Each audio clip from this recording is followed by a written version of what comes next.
Good day and welcome to the Alston and Bird Weekly Client Update State Responses to Federal Tax Reform Conference Call. Today's conference is being recorded. At this time, I would like to turn the conference over to Scott Harty. Please go ahead, sir. Thank you. Good morning, everybody. Thank you again for joining us. My name is Scott Harty. I'm a partner in our federal and international tax group. And this morning I'm joined by one of our partners in our state and local tax group based in New York, Zach Gladney. And today Zach's joining us to discuss the state responses to federal tax reform. Good morning, everyone. And thank you, Zach, for being with us. We've tried to make, hopefully you can access the slides. Last time, someone had asked to have a separate PDF during the presentation, so under your resources section, you should be able to access a PDF. In the event we are flipping too fast, then you can still see those slides and go back if you want to or need to. And as always, all the presentations are available on our website. So today, just to kind of give you a little bit of a roadmap, what we're going to focus on first is just kind of the mechanisms for state conformity to federal tax reform, and then we're going to shift our focus to GILTI and some of the state tax considerations related to the new GILTI piece of tax reform. And then we'll conclude with some thoughts on limiting the state impact. So that'll be our agenda for today. As always, just feel free to ask questions at any time during the presentation, and we'll try to get to those. If we don't, we'll respond after the call separately. So let me just introduce Zach real quickly. Zach concentrates on state tax controversy and corporate restructurings and has worked on high-profile litigation and administrative proceedings. He also has extensive experience advising on corporate M&A transactions, including acquisitions and dispositions and spinoffs. So Zach, we're grateful that you're here with us today, and we appreciate your time. And with that, I'm going to turn it over to you. Thank you, Scott, for the introduction. Good morning, everyone. And we'll go ahead and dive right in. As Scott described, we'll start with some high-level overview, some concepts, and discuss the mechanisms for how the states conform, and that will guide some of our later discussion with a high focus on GILTI today and the possible state implications for GILTI inclusion at the state level. More generally, backing up the health implications of federal tax reform, there's obviously a lot of uncertainty at the state level. Not only is there uncertainty at the federal level, and everyone's watching very closely as the proposed regulations are released.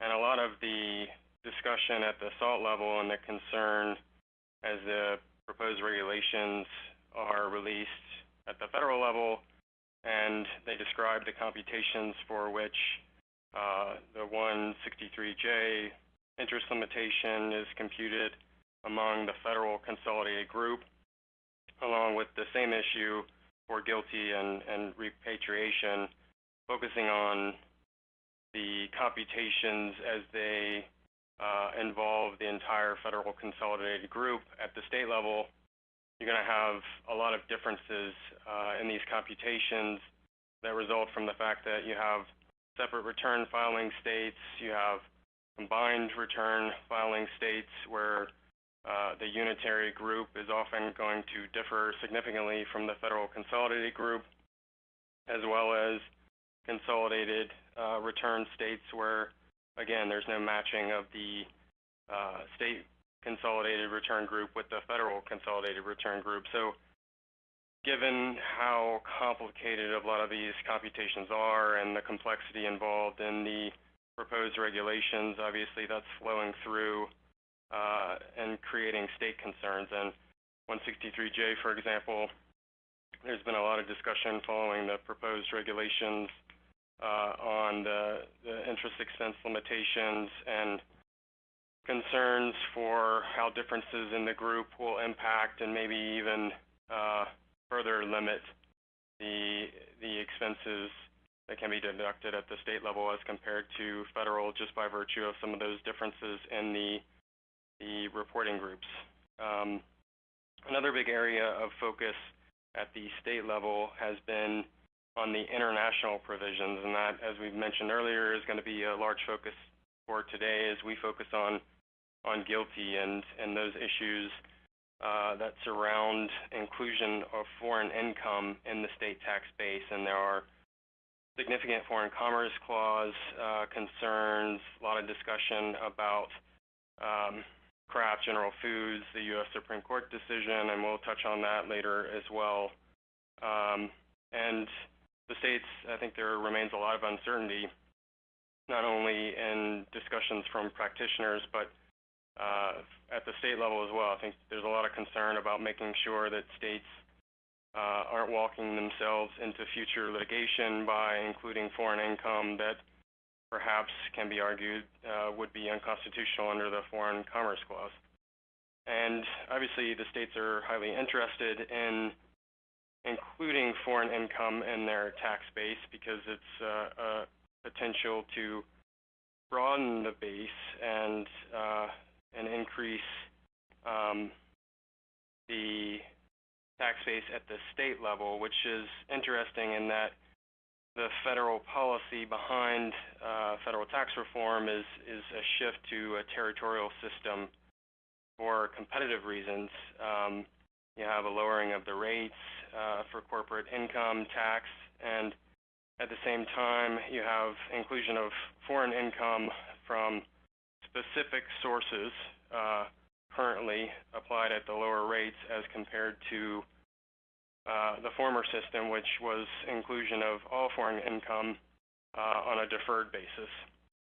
And at the state level, traditionally, you've had at most a water's edge reporting system rather than a worldwide, and that means that states have typically not included any income earned by entities outside of the United States. And during the 1990s, there was a lot of discussion and some states that tried to enact worldwide combined reporting, and there was a lot of pushback that happened from the federal government as well as some foreign countries, and I think competitiveness concerns as well that sort of made the states walk back from worldwide combined reporting and have maintained the water's edge mechanism in favor of including foreign income. Moving to the next slide. So here, how did the states conform with the federal tax reform rules? We have 45 states in D.C. Impose corporate income taxes at the state level or locality level, and most start with federal taxable income or federal taxable income before net operating losses and special deductions. So you have either line 30, federal taxable income, or line 28, taxable income before NOLs and special deductions. And generally there are three ways that the states conform to the Internal Revenue Code, and it's important because as we look and get into more detail about GILTI, you'll see that the states, without taking really any action, many of them conform automatically to a lot of the changes at the federal level, and many of these states haven't really promulgated any advice or guidance with regard to a lot of these issues. So you have rolling and static and selective conformity at the state level. Rolling, as the name suggests, the states automatically adopt the federal changes as they're enacted, and that's 22 states and D.C. Static conformity is conformity as of a fixed date, and that's 21 states, and many of these states have updated their conformity date to incorporate the federal reform rules. And then a minority of states are selective conformity, such that they incorporate only certain federal provisions but omit others. And that's a small minority of the states. So here we'll shift to global in intangible low tax income, GILTI, and Scott will describe GILTI more generally and give perspective from the federal level. Yeah, thanks, Zach. I think it's probably good just to level set, just to make sure everybody's on the same page and we know what GILTI is, since we're going to be discussing it. As Zach mentioned, with federal tax reform, there was an intent to shift to more of a territorial system, and so the thought was that dividends received from foreign corporations to U.S. corporations would be entitled to a dividends received deduction and no further U.S. tax. But GILTI, the Global Intangible Low Taxed Income, was kind of sold as a minimum tax to just make sure that, since we're going to be excluding this income from the tax base, that we want to ensure that that income is in fact subject to tax. And so it's kind of this concept of a minimum tax amount being paid, and so you have this GILTI inclusion by the U.S. persons who own foreign corporations to ensure that. And so the way GILTI is structured, it's a little bit misleading because it's not just income from intangibles. It's really all income above a certain threshold. So the legislation essentially says if you're a U.S. shareholder of a CFC, a controlled foreign corporation, then you have to pick up your pro rata share of the GILTI income of the foreign company, very similar to our Subpart F rules in a sense. And so GILTI, just to kind of keep it relatively simple, and we're going to turn back to a GILTI. We'll do a lengthier GILTI presentation in a couple weeks. But basically, it's the excess of a controlled foreign corporation's tested income over a deemed tangible income return, a permitted return on the CFC's assets. And so the tested income is essentially the CFC's gross income less certain items of income like Subpart F and effectively connected income and some other things.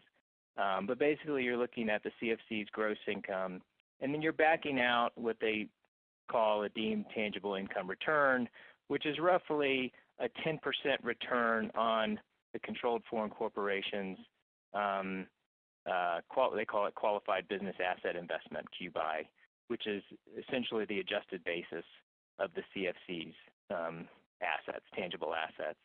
And so you've got your tested income, and then you back out this permitted 10% return on the basis of the assets. That is essentially your GILTI inclusion. And so just a couple of points to make as we proceed.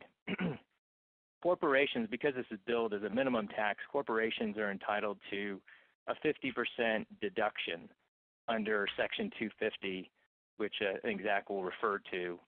And so as long as a foreign corporation is paying roughly 13% abroad on its income, then the intent is that there should be no residual U.S. tax on that income as a result of this deduction. So you have a GILTI inclusion of, let's say, 100, and you get a deduction of 50, then the tax, the U.S. corporate tax, would be on the 50, and it brings the effective tax rate down to 10.5%.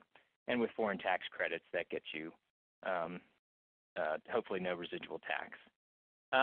That deduction is available to U.S. corporations.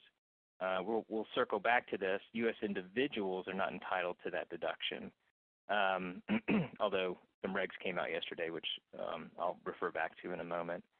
And then just secondly, the other point to make is that there are important limitations on the foreign tax credits that corporations can use to offset their GILTI income. So there's a limit on the amount of taxes that can be credited, 80%. There's a separate basket for GILTI-related foreign tax credits, and then there's no carryback, carry forward, so that you kind of have to use them in that year. So some pretty significant limitations. And if you listened in a couple of weeks ago, Sam was talking about, well, maybe some corporations prefer Subpart F income for those reasons. There's more leniency on the ability to use foreign tax credits and some other reasons. But with respect to GILTI inclusions, there are some important foreign tax credit limitations. So those are just a couple of key points, very brief overview of GILTI. And then let me turn it back over to Zach for these the state tax response to GILTI. Yeah, thank you for that, Scott. And as a state tax lawyer, I would summarize what you just described by saying that it's very complicated at the federal level, and all those issues are now flowing through and implicated at the state level, which turns out to, in a lot of ways, be applied more aggressively than the mechanism as it works at the federal level, with especially in regard to the 50% reduction under Section 250 and also application of foreign tax credits, which, Scott, as you mentioned, oftentimes leave no residual tax at the federal level and are not available at the state level, which leads to potentially a much bigger impact. So if you compare GILTI to how states historically have treated Subpart F income, typically most states do not historically tax Subpart F income because they either specifically exclude it from the state tax base or because they provide a dividends received deduction, a deduction for Subpart F income. And now you have enter GILTI, and in light of some of the mechanisms that we discussed for how states mechanically conform to federal tax reform, automatically a lot of states follow the GILTI inclusion under Section 951A. But many states, in particular the line 28 states, will not follow automatically the 50% deduction under Section 250. And as I mentioned before, they also do not allow credits for foreign taxes paid. And that is why at the state level, without those offsetting components automatically built in, you're in a much more aggressive stance than you might ordinarily be at the federal level. And that's why there's so much discussion and hot topic debate centered at the state level on GILTI inclusion. There have been numerous articles written about whether GILTI should even be considered to be in the state tax base, how it should be apportioned, whether the Foreign Commerce Clause prevents its inclusion, and then there's been articles sort of shooting back for why GILTI shouldn't be considered by the states and saying that it's perfectly fair and that the states are, fairly trying to include it in their tax base to the best of their ability, given its complication. Okay, so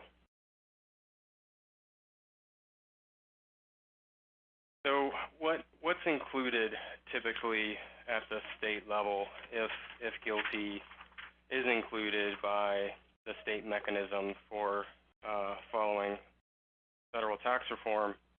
The default is that GILTI is probably in unless there are exceptions. So that's the general rule. Because the majority of states either follow federal taxable income before special deductions, line 28, they will forego the 50% deduction under Section 250, as mentioned previously. And states that begin with federal taxable income after special deductions, line 30, those will include automatically the 50% deduction unless they undo that deduction through a state-specific legislative change.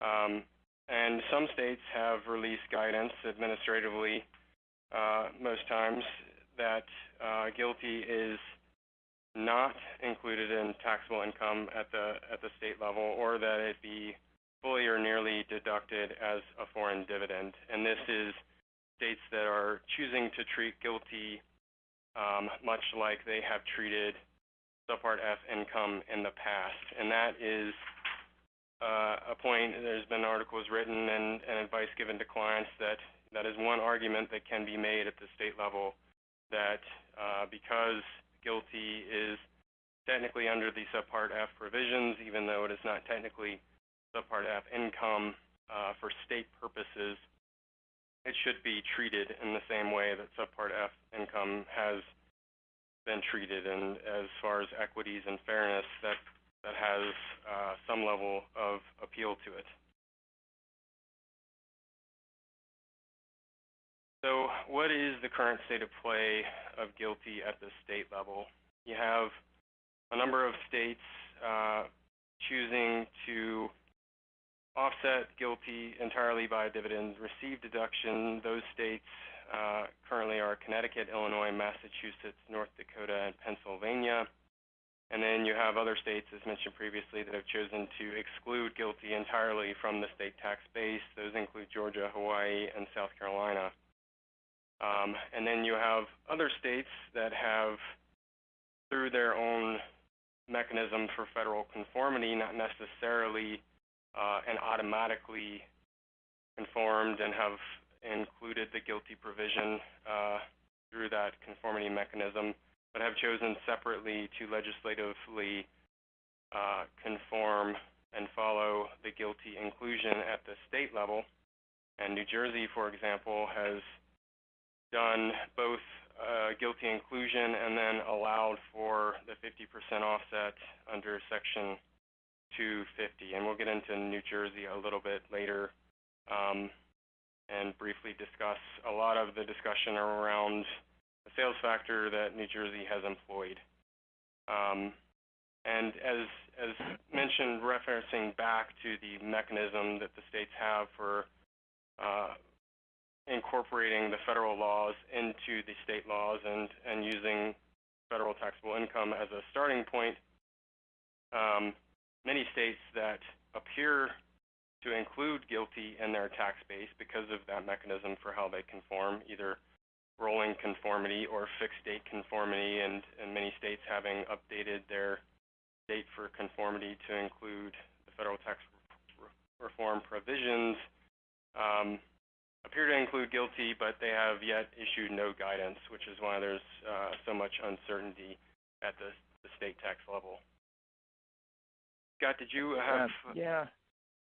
I wanted to raise something just here, particularly with respect to the dividends received deduction. So just for closely held businesses, individuals have really been in a bind if they own a foreign controlled foreign corporation through an S corp or a partnership or just directly. Individuals didn't come out so well in tax reform. I mean, a lot of these benefits apply to corporations, and so if an individual has a GILTI inclusion, they don't get the benefit of Section 250. So they have an ordinary income inclusion. They don't get the benefit of the qualified dividend income rules. It's just ordinary income. And so, when we talk about this 50% deduction, we're only talking about corporations that get that. And so individuals are kind of in this bind of, what do I do? Do I just put all my CFCs into a U.S. corporation and then I get this benefit? And then there was a separate question that should individuals make what's called a 962 election? And there was some uncertainty, at least until yesterday, as to whether if an individual makes an election under 962 to essentially be taxed as if they were a corporation, would they be entitled to the deduction under 250? And then proposed regs came out yesterday and said yes, if an individual makes an election under 962, they would be entitled to the 250 deduction on that income inclusion, which is a very good result for somewhat unexpected, but a good result for individuals.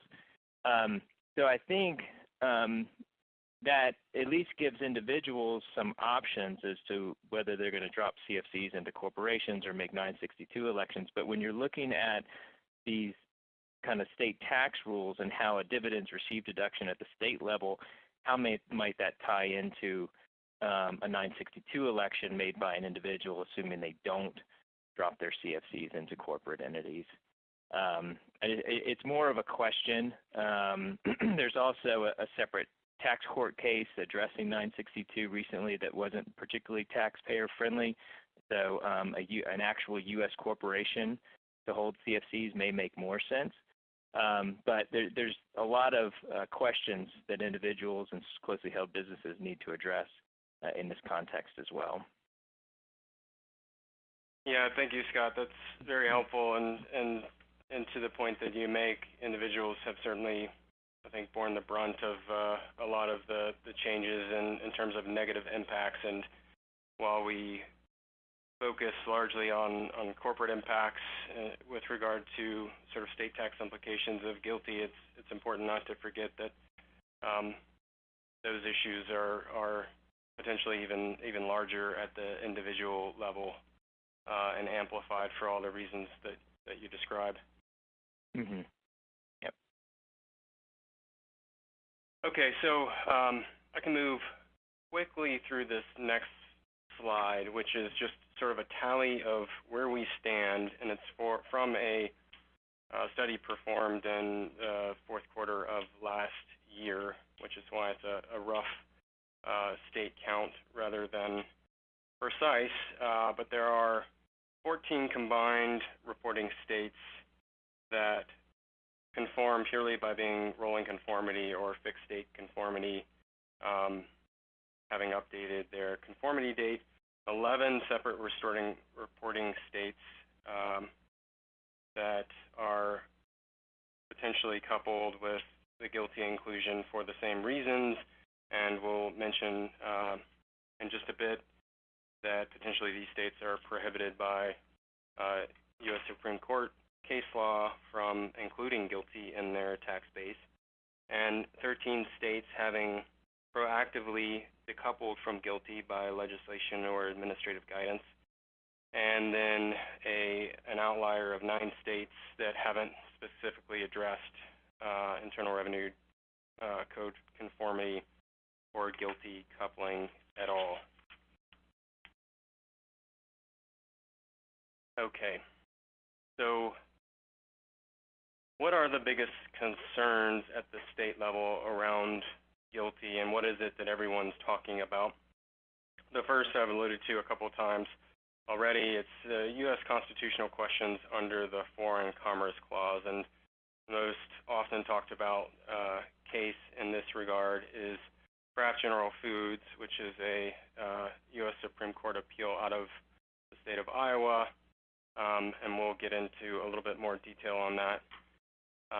Factor representation, is it in the sales factor denominator? So states use receipts factor apportionment to determine what portion of the taxable income base is then subject to taxation in that particular state. And if you include GILTI in the denominator, but not the numerator of that receipts fraction, then obviously there's a dilution effect for what percentage of the entire tax base is subject to tax in that state, and that's referred to often as factor relief. Sourcing, and should GILTI be in the sales factor numerator? Should it ever be there, and on what basis should it be there, given that typically sourcing in your sales factor numerator is only supposed to include income earned in that jurisdiction, and each of the states have their own definitions and rules for how to determine the income that is earned within the jurisdiction. And given that GILTI income is always from foreign sources, it would seem that it'd be unlikely that it would be included in the numerator of the sales factor.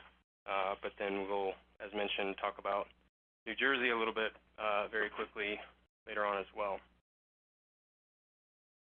So the Foreign Commerce Clause.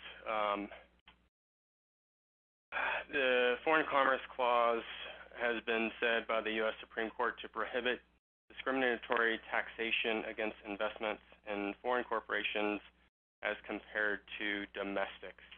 And enter Kraft General Foods, the U.S. Supreme Court held that Iowa violated the Foreign Commerce Clause by conforming to the federal dividends received deduction in place at that time, which did not allow for a dividends received deduction for foreign corporations, but did for domestic. And the long and short of the analysis in Craft General Foods under the Foreign Commerce Clause is that the federal government can discriminate against foreign income, but state governments cannot choose to do so under the Foreign Commerce Clause. And here you have some big implications and differences that arise between combined reporting states as compared to separate reporting return states. And the Craft argument, as it's called, is largely focused with regard to excluding GILTI from the state income tax base in the separate reporting states. And the reason is that in separate reporting states, you do not have dividends from domestic subsidiaries and other income from domestic subsidiaries included in that state's separate return. And therefore, if the state so chooses to include GILTI, you are thereby discriminating against foreign commerce because you're including income from foreign subsidiaries while not including income from domestic subsidiaries. And so the argument has been, and the discussion has been at the state level, that for separate company reporting states, even though some are announcing that they will choose to follow GILTI, that they should not do so because it would violate the Foreign Commerce Clause as described in Craft General Foods. In combined reporting states, the analysis has been a largely different focus because income from domestic subsidiaries is included in the state tax base in a combined reporting state because typically those subsidiaries are part of the combined return. Inclusion of the income from foreign subsidiaries is not discriminatory. However, the focus under the Foreign Commerce Clause then shifts to analyzing whether there has been appropriate factor representation. And what this means is if it's included in the state tax base, then constitutionally there should be factor representation, meaning that it should be included in the denominator of the receipts fraction. And there are questions here surrounding, is GILTI income a receipt and even apportionable, or is it other income and thus allocable to the state of domicile, often of the parent corporation in that context? And if it is a receipt, as I just mentioned, it should be included in this receipts factor to satisfy the constitutional requirements for factor representation. And questions arise there if it's not unitary income, which is a state tax concept of a business being comprised of one going concern, then it's not apportionable and you allocate it as described above, treat it similar to non-business income, and allocate the income to the state of the parent's domicile. And factor relief, sales factor relief is, as described before, where you would include GILTI in the denominator. And there's been a lot of discussion about how you include it in the denominator. Do you include it on a net basis, subtracting out the Section 250 deduction and the other net computations that Scott went through, or do you include it as gross foreign sales? And a lot of the discussion from state tax practitioners is that to properly match foreign income with where it's actually generated and to match the foreign income with the state rules, it should be on a gross basis rather than a net basis to get to a proper sales factor computation. So last slide here before we wrap up, sourcing, which is a concept that is included as part of apportionment and refers to the computation of the numerator of that apportionment formula and what is included in the numerator. And sourcing is generally a method of approximating the locality for where the income is earned. And the question being, should GILTI ever be in the sales factor numerator, given that by definition it is earned outside of the United States? And I think from the state's perspective, the pushback to that point is that the concept of GILTI really is that it's being employed to prevent base erosion, and this is income conceptually that could have been or should have been taxable in the United States, but that was shifted offshore, and therefore perhaps the state argument is that there is some fair basis for including some portion of GILTI in the numerator of the receipts factor formula. And here we have the example of New Jersey, which on December 24th, 2018, so Christmas Eve, you have the Division of Taxation issuing a technical bulletin laying out a separate special accounting method for both GILTI and FDII. And it's a separate accounting method because it's an apportionment formula computed completely separate and apart from the corporation's receipts factor computed and applied to all of its other taxable income from the state of New Jersey. And what New Jersey chose to do was to use gross domestic product as a proxy for apportioning GILTI. And it basically said you take the New Jersey GDP and divide it by total U.S. GDP of all the states where the company has economic nexus. And they provide an example in the bulletin where New Jersey GDP is 3.1% of the nation's total GDP if the corporation has economic nexus with all 50 states. Then subtracting out the 50% deduction under 250, which New Jersey allows, you end up with taxation of 1.6% of gross GILTI. But there are a lot of questions and a lot of discussion around this somewhat radical approach to apportioning GILTI.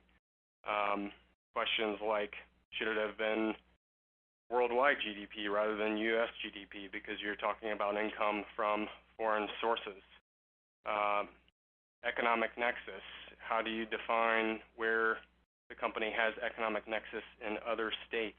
There's New Jersey Supreme Court case Lorillard that says for internal consistency concerns, you must apply New Jersey's economic nexus rules to all other states when applying add back, and it seems that the same rule should apply here. You also have Wayfair in play, and it would seem that then, where you have a company generating significant receipts, it's going to be very soon the case that it's going to have economic nexus everywhere, not only for sales tax under Wayfair, but also for income taxes. They also enact factor presence rules. So I'll pause here. I know we're coming, we've passed the end of our time allotment. Scott, do you have any points for clarification or questions? No, we did get one question. Maybe take a quick peek at that. And I'll, I think, thank you, Zach, for the presentation. I apologize. We went a little bit long, but we will, I think, given the nature of the topic, it's not surprising. So we will have the slides available. The webinar will be on the website. If you do have questions, you can always email Zach directly, and he will get back to you. And then next week, we're going to turn quickly to some benefits-related issues in 162M. And then after that, we're going to turn back to some international issues. We'll talk about GILTI and some foreign tax credit issues. So we'll continue on, and may need to add a 962 topic given the recent regulations. So Zach, I don't know, did you get a chance to look at that question? Yeah, I just took a peek, and the question is, have states specifically excluded GILTI income from the sales factor. A number of states have statutes which excluded dividends in the computation of sales factor, and I think that there have been. I think there are states that have legislatively included GILTI but have chosen not to include it in the sales factor. And I would have to, I can certainly follow up on the point because I would have to double check to confirm. I know there's been a lot of speculation about that being the case. And would have to double check to confirm which states may have confirmed their view consistent with excluding GILTI from the sales factor. And that's, I think, why so many tax practitioners are talking about sales factor representation. And if you're going to include it in the tax base, then they're making arguments and predictions for litigation, really, for why it must be the case that it should be included in the sales factor. Great. Just one other, we did get a question about the 962 tax court case I referred to. It's the case is called Smith v. Commissioner, relates to 962 and qualified dividend income. I will shoot an email to this individual, but if you look under, you can Google this, 962 and Smith v. Commissioner, that case should pop up. And essentially the holding was that if an individual makes a 962 election for with respect to an inclusion from a CFC, and then there's a subsequent dividend paid from that CFC, is that dividend eligible for qualified dividend income treatment? In that case, the dividend came from a non-treaty country. And so taxpayer argued that it was a qualified dividend because they picked it up as a C Corp, the income as a C Corp, and court held otherwise and said no, the subsequent dividend is not eligible for qualified dividend income treatment. So I think that if there are any other questions, please email myself or Zach. Thank you, everyone, for joining. We do appreciate you participating, and we look forward to seeing you next week. Thank you. Thank you. Bye-bye. Thank you. That will conclude today's conference call. Thank you for your participation, ladies and gentlemen. You may now disconnect.